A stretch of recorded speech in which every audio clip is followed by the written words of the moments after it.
Hello everyone, welcome to Prateek IQ। आज हम लोग देखेंगे बेस्ट 2000 प्लस स्टैटिक जीके का पार्ट 3। सो स्टार्ट करते हैं। पहला क्वेश्चन है, निम्नलिखित में से कौन किरातार्जुनिया जुनिया के लेखक थे? आपके पास ऑप्शन है, option A Bharavi, option B Dandi, option C Varahamihira, option D Kalidas. तो करेक्ट आंसर हमारा यहाँ पे होगा ऑप्शन ए भारवी। किरातार्जुनिया जुनिया के लेखक भारवी थे। अब आते हैं क्वेश्चन नंबर 2 पे। निम्नलिखित में से किस स्थल पर सभी पूर्वापाषाण, मध्यपाषाण और नवपाषाण स्थल क्रम से पाए गए हैं? आपके पास ऑप्शन है, option A Sarai Nahar Rai, option B Kurnool valley, option C Belan valley, option D अहड़। तो करेक्ट आंसर क्या होगा? Option C Belan valley. बेलन वैली में सभी पूर्वापाषाण, मध्यपाषाण और नवपाषाण स्थल क्रम से पाए गए हैं। अब आते हैं क्वेश्चन नंबर 3 पे। निम्नलिखित में से कौन नवपाषाण क्रांति को सर्वोत्तम रूप से परिभाषित कर सकता है? आपके पास ऑप्शन है, option A green revolution, option B technology revolution, option C milk revolution, option D agriculture revolution. तो करेक्ट आंसर क्या होगा? ऑप्शन डी एग्रीकल्चर रिवॉल्यूशन नवपाषाण क्रांति को सर्वोत्तम रूप से परिभाषित कर सकता है। अब आते हैं क्वेश्चन नंबर 4 पे। क्वेश्चन नंबर 4 क्या है? निम्नलिखित में से कौन सा संगठन किसी देश को उसकी विस्तारित निधि सुविधा के तहत समायोजन प्रक्रिया में सहायता करता है? आपके पास ऑप्शन है, option A Asian development bank, option B world bank, option C international monetary fund IMF, option D new development bank NDB। तो करेक्ट आंसर क्या होगा? करेक्ट आंसर हो जाएगा ऑप्शन नंबर सी IMF। आइए, जब कोई देश बहुत ही बुरे दौर से गुजरता है, फाइनेंशियल स्थिति उसकी बहुत ही ख़राब हो जाती है, वो कर्ज में चला जाता है, तो कौन हेल्प करता है? IMF हेल्प करता है। अब आते हैं सारे ऑप्शन पे।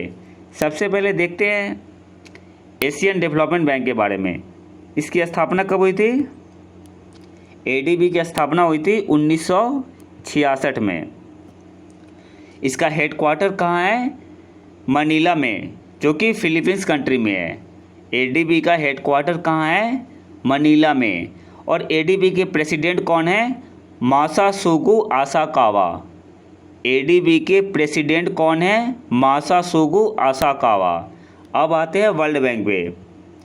वर्ल्ड बैंक की स्थापना कब हुई थी? 1944 में। वर्ल्ड बैंक की स्थापना हुई थी 1944 में। वर्ल्ड बैंक का हेडक्वार्टर कहाँ है? वाशिंगटन DC में, जो कि USA में है। वर्ल्ड बैंक का प्रेसिडेंट कौन है? David Malpass. वर्ल्ड बैंक का प्रेसिडेंट कौन है? David Malpass. और वर्ल्ड बैंक कैसे बना था? तो वर्ल्ड बैंक ब्रेटन वुड्स सम्मेलन के दौरान बना था। वर्ल्ड बैंक ब्रेटन वुड्स सम्मेलन के दौरान बना था। और वर्ल्ड बैंक क्या है? 5 ऑर्गेनाइजेशन का समूह है, 5 संगठन का समूह है वर्ल्ड बैंक। अब आते हैं IMF पे। IMF की स्थापना कब हुई थी? 1944 में। IMF की स्थापना कब हुई थी? 1944 में। IMF का हेडक्वार्टर कहाँ है? वाशिंगटन DC में। और IMF के चेयर वुमेन कौन है? Kristalina Georgieva.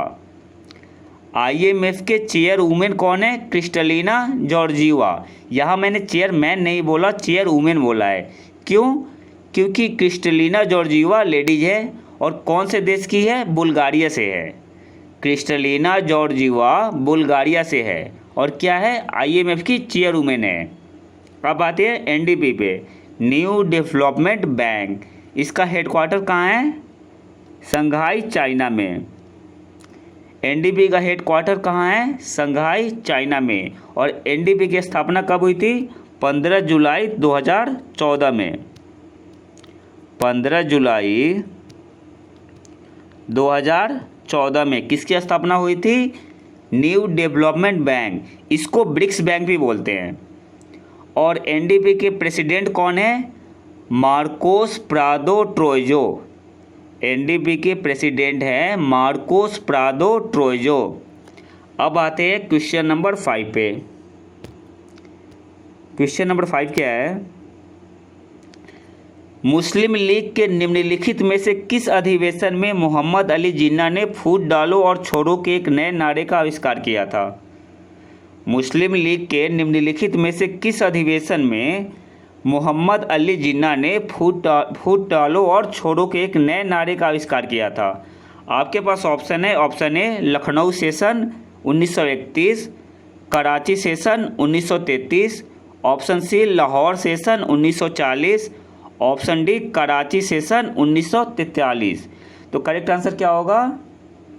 करेक्ट आंसर हमारा यहाँ पे हो जाएगा ऑप्शन डी, कराची सेशन 1943 में मोहम्मद अली जिन्ना ने फूट डालो और छोड़ो के एक नए नारे का आविष्कार किया था। अब आते क्वेश्चन नंबर 6 पे। क्वेश्चन नंबर 6 क्या बोल रहा है? अभिधम पिटक निम्नलिखित में से किससे संबंधित है? तो इस क्वेश्चन को देखने से पहले हम कुछ पॉइंट समझ लेते हैं त्रिपिटक के बारे में। त्रिपिटक क्या है? बुद्ध के उपदेशों का संग्रह है। त्रिपिटक बुद्ध के उपदेशों का संग्रह है। और कितने हैं त्रिपिटक? 3। एक है सूत पिटक, एक है विनय पिटक और एक है अभिधम पिटक। कौन कौन सा है? सूत पिटक, विनय पिटक और अभिधम पिटक। सूत पिटक के संकलनकर्ता कौन है? आनंद। सूत पिटक के संकलनकर्ता कौन है? आनंद। और प्रथम बौद्ध संगीति में संकलन हुआ था। सूत पिटक का प्रथम बौद्ध संगीति में संकलन हुआ था। और सूत पिटक को 5 निकाय में विभाजित किया गया है। सूत पिटक को 5 निकाय में विभाजित किया गया है। अब आते हैं विनय पिटक पे। विनय पिटक के संकलनकर्ता कौन है? उपाली। विनय पिटक के संकलनकर्ता कौन है? उपाली। और प्रथम बौद्ध संगीति में संकलन हुआ था। विनय पिटक का भी प्रथम बौद्ध संगीति में संकलन हुआ था। अब आते हैं अभिधम पिटक पे। अभिधम पिटक के संकलनकर्ता कौन है? मोगलीपुत्र तिस्क। अभिधम पिटक के संकलनकर्ता कौन है? मोगलीपुत्र तिस्क। और तीसरी बौद्ध संगीति में इसका संकलन हुआ था। हालांकि बात उठी थी प्रथम बौद्ध संगीति में ही, लेकिन फाइनली तीसरी बौद्ध संगीति में इसका संकलन हुआ था। किसका? अभिधम पिटक का। अब आते हैं क्वेश्चन पे। क्वेश्चन क्या बोल रहा है? अभिधम पिटक निम्नलिखित में से किससे संबंधित है? आपके पास ऑप्शन है। Option A member of great community, महान समुदाय के सदस्य। Option B teaching of Buddha. Option C moral code of conduct, आचार संहिता। Option D matters of psychology and metaphysics, मनोविज्ञान और तत्वमीमांसा के मामले। तो करेक्ट आंसर क्या होगा? Option D matters of psychology and metaphysics. अब आते हैं क्वेश्चन नंबर 7 पे। क्वेश्चन नंबर 7 क्या बोल रहा है? दारोजी भालू अभयारण्य किस राज्य में स्थित है? दारोजी भालू अभयारण्य किस राज्य में स्थित है? आपके पास ऑप्शन है। Option A Karnataka, option B Punjab, option C Bihar, option D UP. तो करेक्ट आंसर क्या होगा? Option A Karnataka. दारोजी भालू अभयारण्य कर्नाटका में स्थित है। आते क्वेश्चन नंबर 8 पे। अमचांग वन्यजीव अभयारण्य, अमचांग वन्यजीव अभयारण्य किस राज्य या केंद्र शासित प्रदेश में स्थित है? अमचांग वन्यजीव अभयारण्य किस राज्य या केंद्र शासित प्रदेश में स्थित है? आपके पास ऑप्शन है।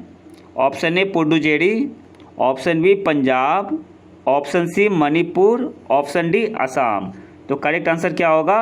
अमचांग वन्यजीव अभयारण्य असम में स्थित है। करेक्ट आंसर आपका डी हो जाएगा।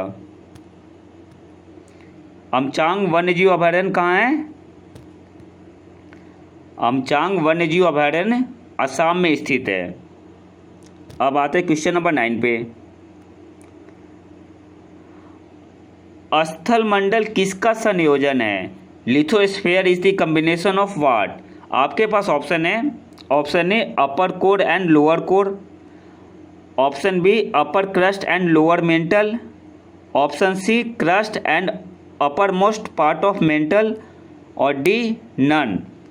तो करेक्ट आंसर क्या होगा हमारा यहाँ पे? Correct answer will B